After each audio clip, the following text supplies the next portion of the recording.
जे मुजबी ते कारधा महामार्गाचं चौपदरीकरणाचं जे काम सुरू आहे ते फार गरजेचं आहे नागरिकांसाठी, कारण की भंडाऱ्याची लोकसंख्या वाढत आहे.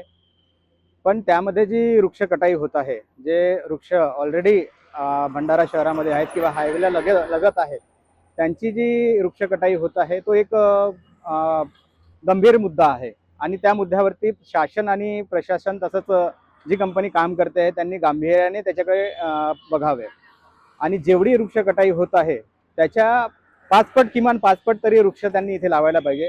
कारण की वृक्ष जर आपण लावले नाही तर पर्यावरणाचा समतोल आपल्याला राखता येणार नाही. आणि पर्यावरणाचा जर ऱ्हास झाला तर मग लोकांना जे ऑक्सिजन मिळतंय किंवा इतर ज्या गोष्टी घडतायत, पर्जन्यमान म्हणावं किंवा कुठल्याही गोष्टी म्हणावं, तर याच्यावरती तो विपरीत परिणाम होणार आहे.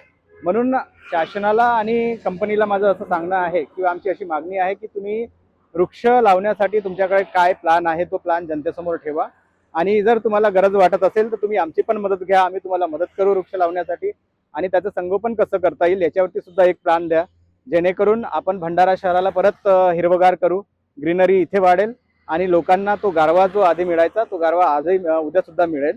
याची एक ग्वाही द्या, याची शाश्वती द्या, एवढंच मला शासनाला सांगायचं आहे. मुजबी ते कारधा चौपदरीकरणाचे काम मोठ्या जोमात सुरू आहे आणि या कामामध्ये या रस्त्यावर मोठ्या प्रमाणात कडुनिंबाचे या रस्त्यावर झाडं आहेत. 100 ते 150 वर्ष जुने हे मोठे वृक्ष आहेत आणि विकास कामाच्या नावावर हे मोठे वृक्ष कटाई मोठ्या जोमात सुरू आहे. विकास कामाला आमचा कुठलाही विरोध नाही, पण या वृक्ष कटाईमुळे जे पर्यावरणाची हानी होत आहे आणि जे वृक्ष कटाई करण्यामुळे जे ऑक्सिजन आम्हाला या मिळत होता ते आता मिळणार नाही. या कंपनीने आणि महामार्ग विभागाने ज्या प्रमाणात वृक्ष कटाई केली त्याच्या 4 पट नवीन वृक्ष लावावे.